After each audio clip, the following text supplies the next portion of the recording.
നമസ്കാരം. കണക്റ്റിംഗ് മീഡിയയിലേക്ക് സ്വാഗതം. നേരത്തെ നമ്മൾ ആ വോയിസ് നമുക്ക് അതിനകത്ത് മൊത്തമായിട്ട് വെക്കാൻ പറ്റാത്തതുകൊണ്ടാണ് അടുത്തൊരു വീഡിയോ ആയിട്ട് നമ്മൾ വന്നിരിക്കുന്നത്. അതിന്റെ ബാലൻസ് നമുക്ക് കേൾക്കാം. ചാനൽ ആദ്യമായിട്ട് കാണുന്നവരാണെങ്കിൽ സബ്സ്ക്രൈബ് ചെയ്യണം, ലൈക്ക് ചെയ്യണം, ഷെയർ ചെയ്യണം, ബെൽ ബട്ടൺ അമർത്തി വെക്കണം. അതുപോലെ തന്നെ ഹൈപ്പ് എന്ന ബട്ടണിൽ ഒന്ന് പ്രസ് ചെയ്തേക്കണം. എന്തായാലും അതിന്റെ ബാലൻസ് നമുക്ക് കേൾക്കാം. അതുകൊണ്ടാണ് ഞാൻ പറഞ്ഞത്, ഈ ജനങ്ങൾക്കോ അല്ലെങ്കിൽ ഈ ആൾക്കാർക്കോ അറിയാത്തതായിട്ടുള്ള പല കാര്യങ്ങളും എനിക്കറിയാം. ഈ പറയുന്ന തൊട്ട് ഇപ്പൊ കുറെ പേര് പറയുന്നുണ്ട് എന്തോ പോലീസ് കേസ്, അതൊന്നും അല്ല, അതൊന്നുമേ അല്ല, അതൊന്നും എനിക്ക് അറിയത്തില്ല കേട്ടോ. ഞാൻ ആൾക്കാർ പറഞ്ഞിട്ടാണ്. അല്ല, കിച്ചുവിനെ കുറിച്ചായാലും സുധിയെ കുറിച്ചായാലും എല്ലാരെ കുറിച്ചാണെങ്കിലും പിന്നെ അവൻ ഇറങ്ങിയിട്ടുണ്ടെങ്കിൽ ഞാനും ഇറങ്ങുകയും, അത്രേ ഉള്ളൂ. കാരണം നമ്മൾ പറയുന്ന കാര്യങ്ങൾ പറയുമ്പോൾ കുറച്ചെങ്കിലും സത്യസന്ധമായിട്ടുള്ള കാര്യം പറയണം. കുഞ്ഞുങ്ങളാണെങ്കിൽ കൂടി, ഇപ്പൊ അവൻ കുഞ്ഞല്ല, അവന് 10-21 വയസ്സുണ്ട്, മനസ്സിലായോ? കുഞ്ഞാണെങ്കിൽ പറയാം അവൻ അറിയാൻ വയ്യാത്ത പ്രായത്തിൽ പറഞ്ഞതാണെന്ന്. ഞാൻ ഇപ്പോഴും പറയുന്നുണ്ട്, അവന്റെ അമ്മയോ അവന്റെ അച്ഛനെയോ സപ്പോർട്ട് ചെയ്യേണ്ട അവന്റെ ഉത്തരവാദിത്വമാണ്. ഞാൻ അവന്റെ ആരുമല്ല, ഞാനും അവനോട് ഒരു കമ്മിറ്റ്മെന്റും ഇല്ല, ഒരു കമ്മിറ്റ്മെന്റും ഇല്ല. കുറെ ബ്ലോഗേഴ്സ് പിള്ളേർ പറയുന്നുണ്ടായിരുന്നു കിച്ചുവിന് എന്തൊക്കെ കേസുകളോ കാര്യങ്ങളോ കൂട്ടങ്ങളോ ഒക്കെ ഉണ്ടെന്ന്. പക്ഷെ ആ കാര്യങ്ങളൊന്നും എനിക്കറിയത്തില്ല. എന്നെ കുറെ പേര് വിളിച്ചിങ്ങനെ പറഞ്ഞപ്പോഴും ഞാൻ പറഞ്ഞു എനിക്ക് അറിയത്തില്ലെന്നാണ് പറഞ്ഞത്. എനിക്ക് അതിനെക്കുറിച്ചൊന്നും എനിക്ക് അറിയത്തില്ല, എനിക്ക് സംസാരിക്കാനും താല്പര്യമില്ലെന്നാണ് പറഞ്ഞത്. അങ്ങനത്തെ കാര്യങ്ങൾ സംസാരിക്കാനും താല്പര്യമില്ല. ചേട്ടൻ എന്നോട് അവനെന്ന് ലൈവിൽ പറഞ്ഞു, ക്രിസ്തുമസിന് തലേന്ന് ഇങ്ങനെ സംഭവിച്ചതാണ്, ഞാൻ കള്ളങ്ങാണ്ട് കുടിച്ചിട്ട് വന്നപ്പം ഇങ്ങനെ പിടിച്ചു, പിന്നെ കൂട്ടുകാർ തന്നെയാണ് വന്ന് ഇറക്കിയെന്നൊക്കെ പറയുന്നുണ്ടായിരുന്നു.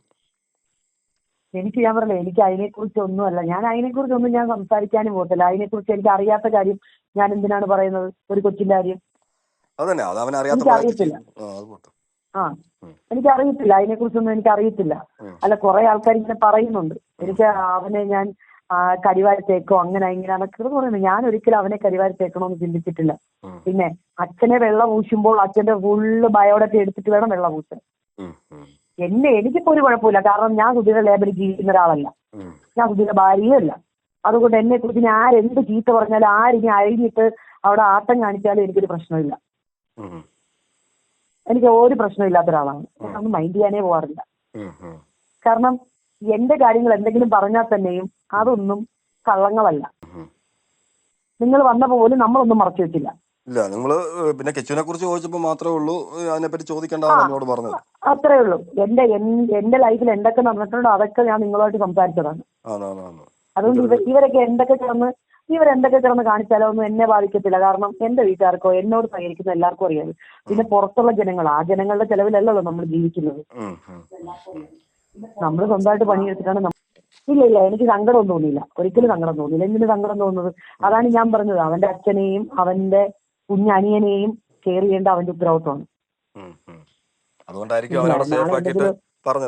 തീർച്ചയായിട്ടും അതെനിക്ക് ചിന്തിക്കാനുള്ള ബോധമുണ്ടല്ലോ, ഇല്ലെന്ന് ഞാൻ പറയുന്നില്ലല്ലോ. കാരണം ആ കുഞ്ഞിനിയുള്ളത് അവൻ മാത്രമേ ഉള്ളൂ. അപ്പൊ അവൻ ആ കുഞ്ഞിനെ കെയർ ചെയ്യേണ്ട ഉത്തരവാദിത്വം അവനുണ്ട്. അതെപ്പോഴും അങ്ങനെ തന്നെ ആയിരിക്കണം. അതുപോലെ വേറൊരു കുഞ്ഞുണ്ട്. ഈ വോയിസ് അവർ തരുന്നു, നമ്മൾ ഇടുന്നു എന്നുള്ളതല്ലാതെ നമുക്ക് ഇതിനകത്ത് വേറെ ഇതൊന്നും ഇല്ല. എന്നുവെച്ചാൽ അവർക്ക് പറയാനുള്ള കാര്യങ്ങൾ എൻ്റെ അടുത്ത് വിളിച്ച് പറഞ്ഞു. ഞാനാണ് ആദ്യമായിട്ട് അവരുടെ ഇന്റർവ്യൂ എടുക്കുന്നത്. അപ്പൊ എൻ്റെ അടുത്ത് വന്നിട്ട് ചേട്ടാ എനിക്ക് കാര്യം പറയണമെന്ന് പറയുമ്പോൾ ഉറപ്പായിട്ടും നമ്മളത് ചെയ്യും.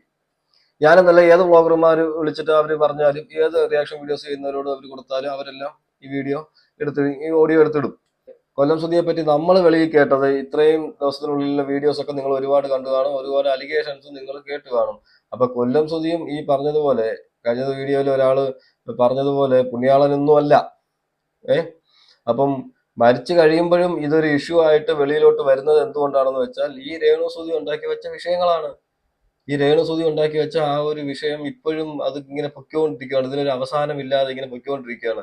നിങ്ങൾക്ക് ഈ ഓഡിയോയിൽ പറയുന്നുണ്ട്, ഇനിയും കുറെ പേരൊക്കെ ഉണ്ട്, കുറെ പെണ്ണുങ്ങൾ വരെ ഉണ്ടെന്നാ പറയുന്നത്, ഇതുപോലെ കാമുകിമാരൊക്കെ ആയിട്ട് അവരൊക്കെ ഇനി വെളിയിൽ വരും. പിന്നെ അങ്ങനെ കുറെ കാര്യങ്ങളുണ്ട്. വേറെ കുഞ്ഞുണ്ടോ ഇനിയോ?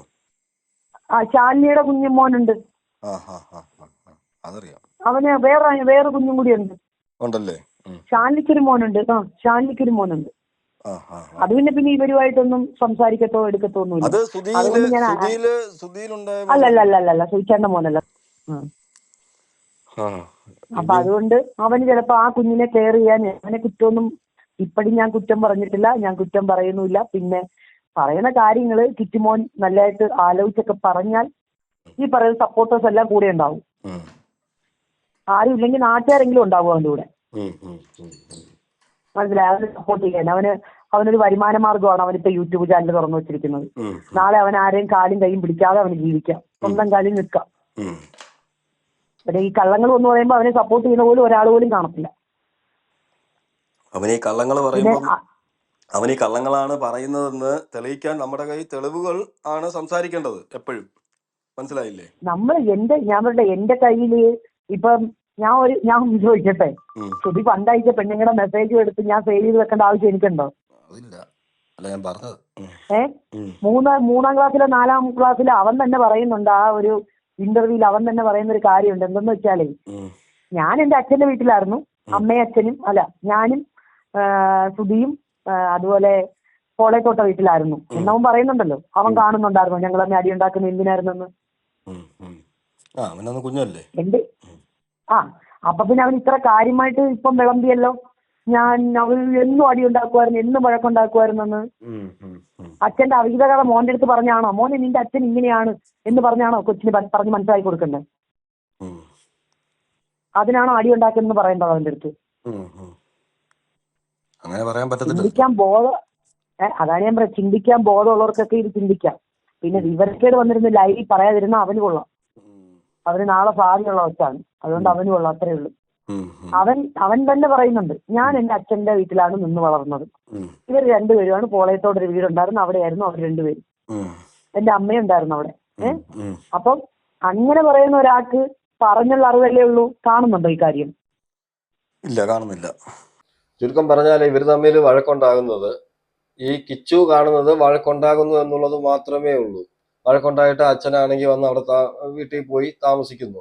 അത് കഴിഞ്ഞ് രാവിലെ ഈ ശ്രുതി തിരിച്ചു വരുമെന്നാ പറഞ്ഞത്, എത്ര വഴക്കുണ്ടാക്കിയെന്ന് പറഞ്ഞാലും.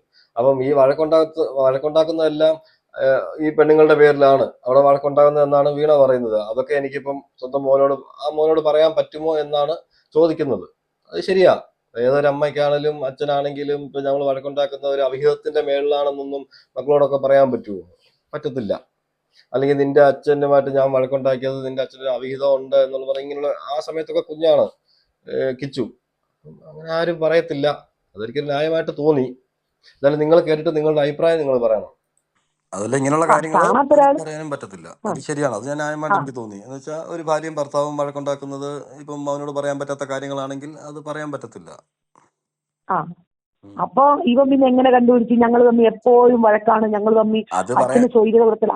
അത് പറയാൻ കാര്യം അച്ഛന്റെ സ്വഭാവം നല്ലതാണെങ്കിൽ വീട്ടിലോട്ട് പോവല്ലോ വഴക്കുണ്ടാക്കിയിട്ട്. അല്ലെങ്കിലും അച്ഛൻ വീട്ടിലോട്ട് പോകും. കാരണം ഞങ്ങളുടെ വീട്ടിൽ നിന്ന് നടന്നു പോകുന്ന ദൂരേ ഉള്ളൂ ഇതിന്റെ വീട്ടില്. ഞങ്ങൾ പോളയത്തോട് ജംഗ്ഷനിൽ വീട്ടിൽ പോയപ്പോ ശ്രുതി പറഞ്ഞു കാണും ആൾ വഴക്കുണ്ടാക്കി, അതുകൊണ്ടാണ് ഞാൻ പോയെന്ന് പറഞ്ഞു വരുന്നതെന്ന് പറഞ്ഞു കാണും. അങ്ങനെ ആയിരിക്കുമല്ലോ അറിയുന്നേ, അല്ലേ? അപ്പൊ നമ്മൾക്ക് അറിവുള്ള കാര്യങ്ങളും നമ്മുടെ പ്രായത്തിനനുസരിച്ചുള്ള കാര്യങ്ങളും പറയണം. അല്ലാതെ അച്ഛന് ഇങ്ങനെ ഒരു അവിഹിത കഥയുണ്ടായിരുന്നു അതുകൊണ്ടാണ് ഞാൻ വഴക്കുണ്ടാക്കിയതെന്ന് ഏതെങ്കിലും സ്വന്തം മക്കളെടുത്ത് പറയുമാരെങ്കിലും? ഇല്ല, അത് പറയത്തില്ല. അപ്പൊ ചുരുക്കം പറഞ്ഞാല് രേണുവിന്റെ വിഷയത്തിൽ നിങ്ങൾ ലാസ്റ്റ് ആ വഴക്കുണ്ടാക്കുന്ന അതിനു മുമ്പൊക്കെ ഒരുപാട് പ്രശ്നങ്ങൾ ഉണ്ടായിരുന്നു ചേട്ടാ. ഒരുപാട് പ്രശ്നങ്ങൾ ഉണ്ടാക്കിയിട്ടുണ്ട്. ലേഡീസ് വിഷയം തന്നെയാണ്. പിന്നെ മദ്യപാനം, ഈ രണ്ട് കാര്യം. പിന്നെ എന്റെ കൂടെ വന്നപ്പോഴൊന്നും ചേട്ടൻ അങ്ങനെ ഒരാളുടെ കയ്യിൽ നിന്നും കാശും കടം മേടിച്ചിട്ടൊന്നും ഞാൻ കണ്ടിട്ടില്ല. പിന്നെ ഏറ്റവും അടുത്ത കൂട്ടുകാരുണ്ടെങ്കിൽ അവര് വന്ന് അവരെല്ലാം ഒരുമിച്ച് പോയിരുന്ന് കഴിക്കുമെന്നല്ലാതെ ഇങ്ങനെ കടമൊന്നും മേടിച്ചിട്ടില്ല. അതിനെ കുറിച്ചൊന്നും എനിക്ക് അറിയത്തുമില്ല. കടം മേടിച്ചെന്ന് പറഞ്ഞു കഴിഞ്ഞാൽ ഒരു പ്രാവശ്യം മാത്രം മേടിച്ച്, അത് എന്റെ നമ്മൾ ഡാൻസ് കളിക്കുന്ന ഒരു കൊച്ചിന്റെ അമ്മയുടെ കയ്യിൽ നിന്ന് കുറച്ച് പൈസ മേടിച്ചു. അത് ഡിവോഴ്സ് ആയ സമയത്ത് അത് തിരിച്ചു തരികയും ചെയ്തു. അത് അവർക്ക് കൊടുക്കുകയും ചെയ്തു. അതൊരു 1 ലക്ഷം രൂപയുടെ കാര്യം പറഞ്ഞതായിരുന്നു. അതെ. അല്ലാതെ അത് ഈ കിച്ചുവിന് തന്നെ അഡ്മിഷനും അതും ഇതുമൊക്കെ എടുക്കാനും വേണ്ടിയിട്ടാണ്. അതിനെന്തൊക്കെ ആവശ്യങ്ങൾക്കൊക്കെ വേണ്ടിയിട്ടും വീട്ടിന്റെ വാടകയൊക്കെ അവരുടെ വീട്ടിന്റെ, നമ്മുടെ വീട്ടിന്റെ അല്ല, അവരുടെ വീടിന്റെ വാടക എന്തൊക്കെയോ കൊടുക്കാനും വേണ്ടിയിട്ടൊക്കെ ആണെന്ന് എന്തൊക്കെയോ കാര്യങ്ങളുണ്ടായിരുന്നു. അങ്ങനെ പുള്ളിക്കാര് എന്നെ കൊണ്ട് എന്റെ കൂടെ ഡാൻസ് ചെയ്യുന്ന കൊച്ചിന്റെ അമ്മ പലിശയ്ക്ക് പൈസ കൊടുക്കുന്നത്, അങ്ങനെ പൈസ എടുപ്പിച്ച് അത് നമ്മള്, അല്ലാതെ എന്നെ കൊണ്ട് അങ്ങനെ ഇടങ്ങൾ നിർത്തിയോ അല്ലെങ്കിൽ ഒരു ഫോൺ കോൾ ചെയ്ത് പൈസ ചോദിച്ചിട്ടോ ഒന്നും ചെയ്തിട്ടില്ല. അങ്ങനൊന്നും ചെയ്തിട്ടില്ല. ഉം, ഉം, അല്ലെങ്കിൽ ഒരു ഫോൺ വിളിച്ച് എന്റെ കയ്യിൽ തരും. അല്ല, അതിനുള്ള സമയം എനിക്ക് ഉണ്ടായിട്ടില്ല. അങ്ങനത്തെ കേസെടുത്ത് ഞാൻ എടുക്കത്തുമില്ല. ഉം, ഉം, ഉം, ഉം, അതുകൊണ്ട് അങ്ങനത്തെ കാര്യങ്ങളൊന്നുമില്ല. പിന്നെ നമ്മുടെ കൂടെ നിൽക്കുന്ന എന്റെ സുഹൃത്തുക്കൾ തന്നെ പുള്ളിയുടെ സുഹൃത്തുക്കള്, ഉം, പിന്നെ പുള്ളിയുടെ സുഹൃത്തുക്കൾ തന്നെ എന്റെ സുഹൃത്തുക്കൾ. ഉം, ഉം, ഒരേ ഫീൽഡ് ആയതുകൊണ്ട്, ഉം, ഒരേപോലെ പ്രോഗ്രാം ചെയ്യുന്നതുകൊണ്ട് ഉം, ഉം, അങ്ങനെയായിരുന്നു. അല്ലാതെ ഇപ്പം വരുന്ന അപവാദങ്ങളും കാര്യങ്ങളൊന്നും എന്റെ കൂടെ നിൽക്കുമ്പോൾ ഒന്നും ഉണ്ടായിട്ടില്ല. ഉം, ആ സമയത്തൊക്കെ എന്ന് പറഞ്ഞു കഴിഞ്ഞാൽ സുധിയുടെ വീടും നോക്കണമായിരുന്നു, എന്റെ കാര്യങ്ങളും നോക്കണമായിരുന്നു എന്റെ വീട്ടിൽ.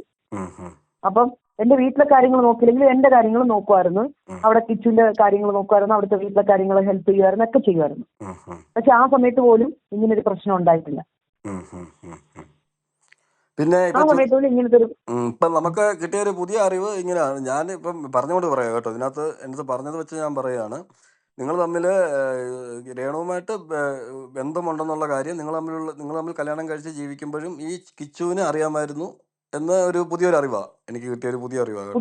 പുതിയ അറിവ്. ഞാൻ ആ ചേട്ടന്റെ സ്ക്രീൻഷോട്ട് ഞാൻ എടുത്തിട്ട് തരാം അങ്ങോട്ട്. അല്ല, ആ ഞാൻ സ്ക്രീൻഷോട്ടിന്റെ പുള്ളിനെ മേളിൽ തന്നെ അല്ലാതെ വേറെ എന്തെങ്കിലും അനുഭവം ഉണ്ടായിട്ടുണ്ടോ? അങ്ങനെ വല്ലതും തോന്നിയിട്ടുണ്ടോ? വേറെ ഇപ്പൊ ഞാൻ പറഞ്ഞ ഇപ്പൊ ഒരു 3-4 ദിവസം മുന്നേ ഞാൻ വേറെ 1-2 പിള്ളേർ പറഞ്ഞ് ഞാൻ ഇങ്ങനെ അറിഞ്ഞു, ഉം, ഉം, ഇങ്ങനെ ഉം, ഇങ്ങനൊരു സംഭവം ഉണ്ടായിരുന്നു, ഉം, ഇതൊക്കെ അവനറിയാവുന്ന കേസ് കേട്ടായിരുന്നു എന്ന് പറഞ്ഞു. ഉം, ഉം, ഉം, ഉം, ഉം, പിന്നെ ഞാൻ പറഞ്ഞില്ലയോ, പിന്നെ ഞാൻ പറഞ്ഞില്ലേ കുറെ കഥകളുണ്ട്. അതൊന്നും എനിക്ക് പറയാനായിട്ട് താല്പര്യമില്ല. ഉം. പിന്നെ മരിച്ചുപോയ ഒരാൾ മരിച്ചുപോയി, അയാളെ വഴിക്ക് പോട്ടെ, അയാൾ ആത്മാവിൽ നിന്ന് ശാന്തി ഇട്ടിട്ട്. ഇത് മാത്രമേ ഉള്ളൂ എനിക്ക് പറയാൻ. ഞാൻ എന്റെ കാര്യം നോക്കി, എന്റെ ജോലി നോക്കി ഞാൻ എന്റെ വഴിക്ക് പോയി. പുള്ളിയുടെ ആത്മാവിന് ശാന്തി കിട്ടട്ടെ എന്ന്. ഇവിടെ കൊല്ലസൂതി കാരണം ഒരുമാതിരിപ്പെട്ടവർക്കൊന്നും ഇപ്പൊ ശാന്തിയും സമാധാനവും ഒന്നുമില്ല.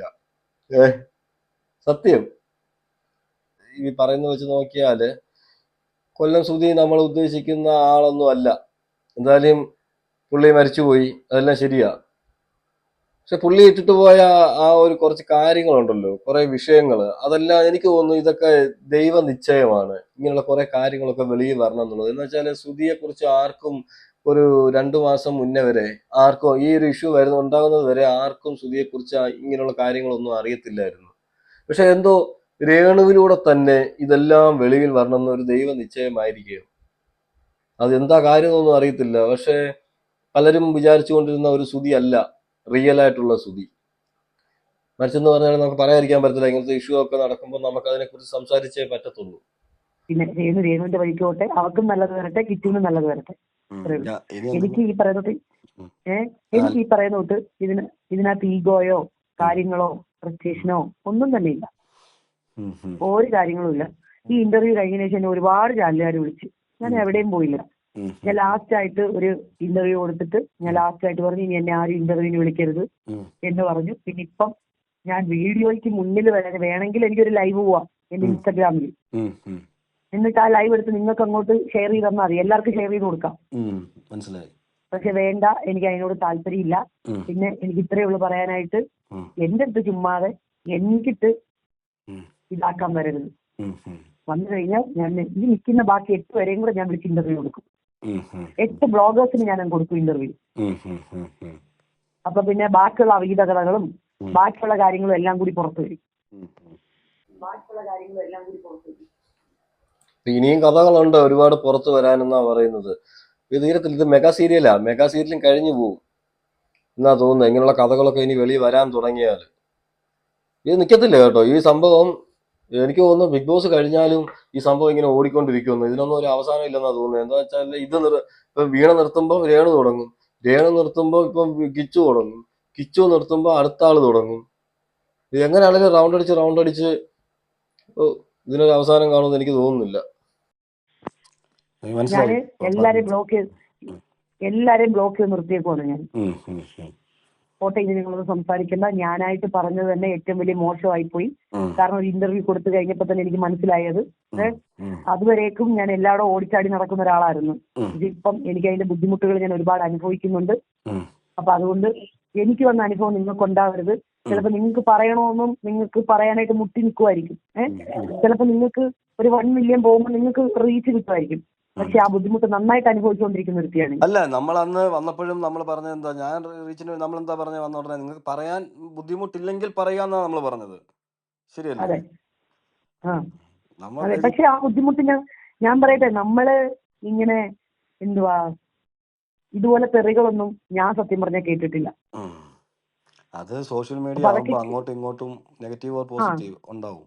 അത് ആ ഏത് കാര്യത്തിലും അപ്പം ഉണ്ടാവും. അതുകൊണ്ട് ഞാൻ ഈ ഇന്റർവ്യൂ എടുത്ത എല്ലാ ആൾക്കാരോടും ഞാൻ പറഞ്ഞൊരു കാര്യമുള്ളൂ.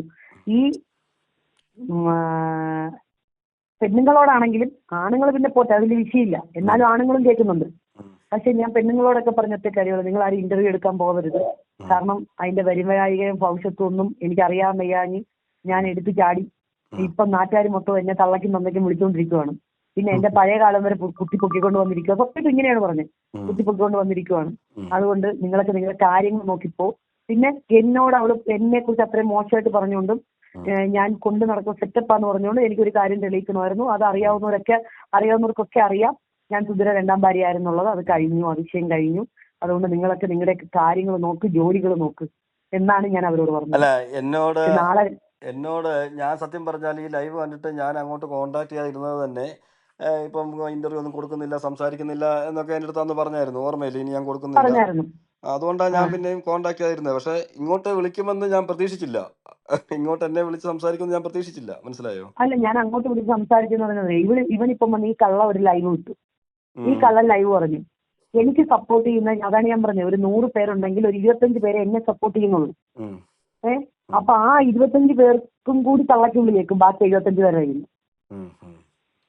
മനസ്സിലായോ? ആ, ഈ എന്നെ സപ്പോർട്ട് ചെയ്ത 25 പേർക്കും കൂടി കേൾക്കും ഈ മറ്റേ 75 പേര്. കണ്ടോ, നീയൊക്കെ പറഞ്ഞില്ലയോ, നീയൊക്കെ അവളെ സപ്പോർട്ട് ചെയ്യും, എന്തിനാണ് അവരെയും കൂടെ കേൾപ്പിക്കുന്നത്? എന്റെ ജെന്യൂനാലിറ്റി മനസ്സിലാക്കിയിട്ടായിരിക്കും എന്നെ അറിയാത്ത പോലും, എന്നെ കണ്ടിട്ടില്ലാത്ത പോലും ആൾക്കാർ എന്നെ സപ്പോർട്ട് ചെയ്യുന്നത്. അപ്പൊ അത് ഞാനായിട്ട് എന്തിനാണ് കളയുന്നത്? അതുകൊണ്ട് ഞാൻ എന്റെ ഒരു നിരപരാധിത്വം തെളിയിക്കണമായിരുന്നു, അത് തെളിയിച്ച്.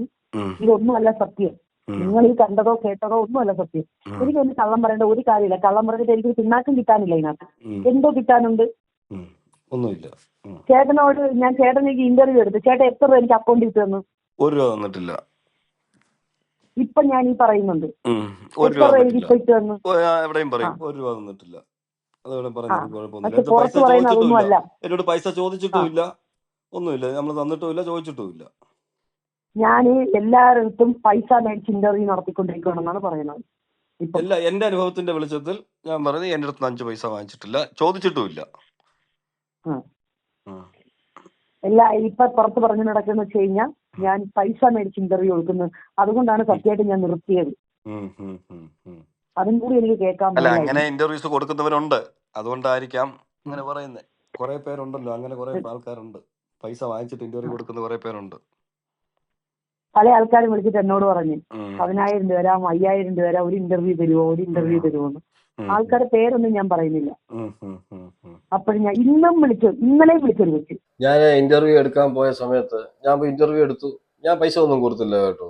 അപ്പൊ ഞാൻ ആദ്യമായിട്ടാണ് ഈ ഇന്റർവ്യൂ എടുക്കാൻ പോകുന്നത്. ഈ വീണയുടെ ഇന്റർവ്യൂ എടുക്കാൻ പോകുമ്പോൾ എൻ്റെ അടുത്ത് കാശും ചോദിച്ചിട്ടില്ല. സത്യമായ കാര്യമാണ് കേട്ടോ. എന്നോട് കാശും ചോദിച്ചിട്ടില്ല, ഞാൻ കൊടുത്തിട്ടുമില്ല. സന്തോഷത്തോടു കൂടിയാണ് അന്ന് പറഞ്ഞു വിട്ടത്. ഇന്റർവ്യൂ കഴിഞ്ഞപ്പോൾ ഞാൻ വിചാരിച്ചു ചിലപ്പോൾ പൈസ വല്ലതും ചോദിക്കുമായിരിക്കും എന്നൊക്കെ ഞാൻ വിചാരിച്ചത്. പക്ഷെ ചോദിച്ചില്ല. എന്തുകൊണ്ട് ഇപ്പൊ നിങ്ങൾ ചോദിക്കും ചിലപ്പോൾ എന്തുകൊണ്ട് നിങ്ങൾ പൈസ കൊടുത്തില്ല എന്ന് വെച്ചാൽ എനിക്കത് അറിയാം. എന്തറിയാമോ, നമ്മൾ ഈ പൈസ കൊടുത്ത് ഇന്റർവ്യൂ എടുത്തു കഴിഞ്ഞ് ലാസ്റ്റ് പിന്നെ ഈ ഒരു സമയത്ത് ഇവർക്ക് ഇങ്ങനെ ഒരു വിഷയം ഉണ്ടാവും. ഞാൻ പലരും പറഞ്ഞു കേട്ടിട്ടുണ്ട്, എൻ്റെ കൂട്ടുകാരൊക്കെ ഈ ഫീൽഡിലൊക്കെ ഉള്ളവരെ എടുത്ത് പറയും, ഞങ്ങൾ ക്യാഷ് കൊടുത്ത് എടുക്കാറുണ്ട് എന്ന് പറയാറുണ്ട്. പക്ഷെ അതിനകത്തൊരു അപകടം എന്താണെന്ന് വെച്ചാൽ ഈ ക്യാഷ് വാങ്ങിച്ചു കഴിഞ്ഞാൽ പിന്നെ എന്തെങ്കിലും വിഷയങ്ങളൊക്കെ വന്നു കഴിയുമ്പോൾ ഞങ്ങൾ ക്യാഷ് വാങ്ങിച്ചിട്ടില്ല, ഇങ്ങനെയൊക്കെ ഇപ്പൊ അലിഗേഷൻസ് വരുമല്ലോ. നിങ്ങൾ ക്യാഷ് വാങ്ങിച്ചിട്ടില്ലേ, നിങ്ങൾ ഇന്റർവ്യൂ കൊടുത്ത് നിങ്ങൾ ക്യാഷ് വാങ്ങിച്ചിട്ടില്ല എന്നൊക്കെ ചോദിക്കുമ്പോഴത്തേക്ക് ധൈര്യമായിട്ട് പറയാൻ പറ്റത്തില്ല ക്യാഷ് ഞാൻ വാങ്ങിച്ചിട്ടില്ലെന്ന്. പക്ഷെ ഇപ്പൊ അവർക്ക് ധൈര്യമായിട്ട് പറയാം. എന്നുവെച്ചാൽ എൻ്റെ കയ്യിൽ നിന്ന് അവർ 5 പൈസ വാങ്ങിച്ചിട്ടില്ല, എനിക്കും പറയാൻ പറ്റും ഞാൻ കൊടുത്തിട്ടില്ലെന്നുള്ളത്. ഓക്കെ, ഞാൻ എൻ്റെ കാര്യമാണ് പറയുന്നത് കേട്ടോ. എൻ്റെ അടുത്തുനിന്ന് 1 രൂപ വാങ്ങിച്ചിട്ടില്ല, അതുപോലെ ഞാൻ കൊടുത്തിട്ടുമില്ല. അത് സത്യമായ കാര്യമാണ്. ഇന്നലെ ആ കൊച്ചു അപ്ഡേഷൻ ഉണ്ടോ എന്ന് ചോദിച്ചിട്ട് എന്നെ വിളിച്ചു. ഇനി അപ്ഡേഷൻ എന്തെങ്കിലും ഉണ്ടോ? ഞാൻ പറയാം, എന്റെ പൊന്നു മോളെ, ഞാൻ ചെന്നൈയിൽ നിൽക്കുവാണ്, നീ എന്നെ വെറുതെ വിട്ടേര്, കുറച്ച് സമാധാനത്തിനാണ് ഞാൻ ഇങ്ങോട്ട് വന്നത്. ഇങ്ങനെയാണ് ഞാൻ അതിന്റെ അടുത്ത് മറുപടി പറഞ്ഞത്. എനിക്ക് കുറച്ച് സമാധാനം വേണം, എന്നെ വെറുതെ വിടും. കാരണം അവിടെ ആകുമ്പം അറിയത്തില്ലല്ലോ, അവർക്കൊന്നും ഈ ഭാഷ അറിയത്തില്ല. കുറെ ആൾക്കാരും ഇവരൊന്നും ഇത് കാണത്തില്ല. നമുക്ക് എവിടെ വേണമെങ്കിലും സ്വാതന്ത്ര്യമായിട്ട് ഇറങ്ങി നടക്കാമല്ലോ. എന്റെ വീട്ടിൽ വന്നിട്ട് നിനക്ക് ഫൈനലായിട്ട് ഇപ്പം കിച്ചുവിനോട് എന്താ പറയാനുള്ളത്, അല്ലെങ്കിൽ ഈ പ്രേക്ഷകരോട് എന്താ പറയാനുള്ളത്? ഞാൻ എന്തായാലും ഞാൻ നിങ്ങളുടെ സമ്മതത്തോടു കൂടി ഞാനത് വീഡിയോ ആയിട്ട് ഞാൻ ചെയ്ത് ഇടുന്നുണ്ട്. അപ്പൊ എന്താ പറയാനുള്ളത്? എനിക്ക് ആദ്യം പറയാനുള്ള കിച്ചുവിനോടാണ്. അമ്മയും അമ്മയാണ്, അച്ഛനാണ്, അനിയനാണ്. ഞാനെന്ന് പറയുന്നൊരു വ്യക്തി ഇതിനകത്ത് വന്നപ്പോൾ ചിലപ്പം അവന് വിഷമം ഉണ്ടായിട്ടുണ്ടായിരിക്കാം. അതുകൊണ്ട് ഞാൻ അവനോട് ആദ്യം തന്നെ സോറി പറയുവാണ്.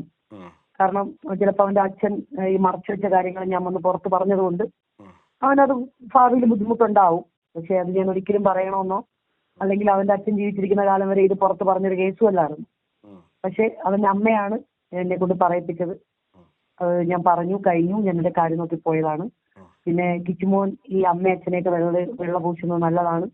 പക്ഷെ അച്ഛന്റെയും അമ്മയുടെയും ക്യാരക്ടർ അറിഞ്ഞിട്ട് വേണം ഇതൊക്കെ ചെയ്യാൻ. പിന്നെ ഞാൻ എന്ന് പറയുന്നൊരു വ്യക്തി, നിനക്ക് ഈ കാര്യങ്ങളെല്ലാം അറിയാവുന്ന എനിക്ക് അറിയാമായിരുന്നു. പക്ഷെ അപ്പൊ പോലും ഞാൻ നിന്നെ അതിന്റെ ഇടയിൽ വലിച്ച് ബലിയാടാക്കിയില്ല. കാരണം നിനക്ക് ആരുമില്ലാതെ ജീവിക്കുന്ന ഒരു മോനാണ്. അപ്പോ സമൂഹത്തിന്റെ സപ്പോർട്ടെങ്കിലും നിനക്ക് ഉണ്ടാവട്ടെ എന്ന് കരുതിയിട്ടാണ് ഞാൻ നിന്റെ പേര് പോലും ഞാൻ പുറത്ത് കൊണ്ടുവരാതിരുന്നത്. അതുകൊണ്ട് എനിക്ക് നീ അങ്ങനെ പറഞ്ഞത് കൊണ്ട് സങ്കടമൊന്നുമില്ല. പക്ഷെ അച്ഛന്റെ നല്ല നടപ്പ് കാരണമാണ് ഞാൻ എപ്പോഴും വഴക്കുണ്ടാക്കിയിട്ടുള്ളത്, അല്ലെങ്കിൽ വഴക്ക് പറഞ്ഞിട്ടുള്ളത്. രേണുവൊക്കെ ലാസ്റ്റ് ടൈം വന്ന വെറും ആൾക്കാരാണ്. പിന്നെ പ്രേക്ഷകരോട് പറയാനായിട്ട് എന്നെ സപ്പോർട്ട് ചെയ്ത എല്ലാവർക്കും ഒരുപാട് നന്ദിയുണ്ട്. ഈ കണ്ടതോ കേട്ടതോ ഒന്നുമല്ല, കഥകൾ ഒരുപാടുണ്ട്. അതൊക്കെ അനുഭവിച്ച അല്ലെങ്കിൽ എന്നെ പോലെ അനുഭവിച്ചുകൊണ്ടിരിക്കുന്ന ചേച്ചിമാർക്കോ ചേട്ടന്മാർക്കോ അതൊക്കെ മറികടന്ന് വന്നവർക്കേ അറിയാൻ പറ്റത്തുള്ളൂ. പിന്നെ കുറെ പേര് പറയുമായിരിക്കും ഇവക്ക് വേറെ പണിയൊന്നുമില്ല, ഇവള് വന്ന് അല്ലെങ്കിൽ ഇവള് വീണ്ടും വന്ന്. ഇത് ഞാൻ പറഞ്ഞില്ല എന്നുണ്ടെങ്കിൽ എന്നെ സപ്പോർട്ട് ചെയ്തൊരു 10 പേരുണ്ടെങ്കിൽ ആ 10 പേർക്കും മറ്റുള്ളവരെ വായിരിക്കുന്ന കേൾക്കേണ്ടി വരും. അതുകൊണ്ടാണ് എനിക്കിപ്പോ ഇത് വെളിപ്പെടുത്തേണ്ടി വന്നത്. അപ്പൊ എല്ലാരും ഹാപ്പി ആയിട്ട് സന്തോഷമായിട്ടിരിക്കുക. ഞാനും അങ്ങനെ ഇരിക്കാൻ ശ്രമിക്കാം. അപ്പൊ എല്ലാരും കേട്ടല്ലോ. അപ്പൊ നിങ്ങളുടെ അഭിപ്രായങ്ങള് നിങ്ങൾ കമന്റ് ചെയ്യണം. പക്ഷെ രാത്രി കുറെ സമയമായി, ഇനിയെങ്കിലും ഞാൻ പോയി കിടന്ന് ഉറങ്ങട്ടെ. നിങ്ങൾ സബ്സ്ക്രൈബ് ചെയ്യണം, ബെൽ ബട്ടൺ അമർത്തണം, ലൈക്ക് ചെയ്യണം, ഷെയർ ചെയ്യണം, ആ ഹൈപ്പിൽ ഒന്ന് പ്രസ് ചെയ്യണം. ഓക്കെ, അപ്പം നിങ്ങളുടെ അഭിപ്രായങ്ങൾ നിങ്ങൾ മസ്റ്റായിട്ട് കമന്റ് ചെയ്യണം. അപ്പോൾ മറ്റൊരു വീഡിയോയുമായിട്ട് നമുക്ക് കാണാം.